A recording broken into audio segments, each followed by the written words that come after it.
অনেক স্বপ্নপ্রবণ হয়ে একবার ভেবেছিলাম এই অবহেলা তুষারপাতের মুখচ্ছবি, উপেক্ষা কাচের দেওয়াল, অবজ্ঞা কুচকুচে অন্ধকার, এর কিছুই থাকবে না একটি বসন্তের ফুৎকারে।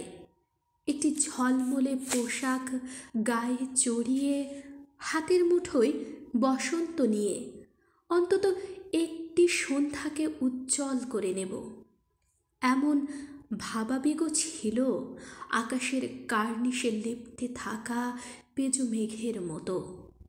ওই মেঘ কখনো বৃষ্টি হয়ে নামেনি, তোমার বা তোমাদের নাগরিক কোলাহল কখনো থামেনি।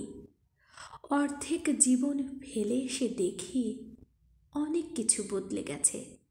সে কি, কোথায় হারালো কৈশোরের দিনলিপি, বিপন্ন করা অবহেলা, স্বপ্নকে অবদমনের স্বরলিপিতে আটকে ফেলা উপেক্ষা, আর তারুণ্যকে ম্রিয়মাণ করে রাখার অবজ্ঞা।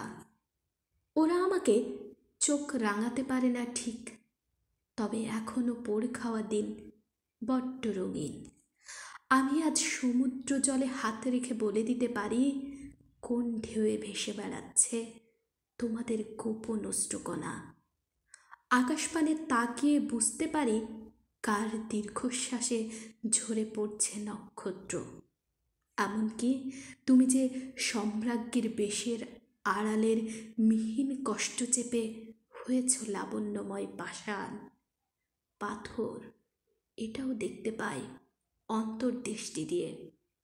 আমি জানি দীর্ঘশ্বাসে ভরা এ আখ্যান যদি পেত কবিতার রূপ, সেই অবহেলা হতো বসন্ত স্বরূপ।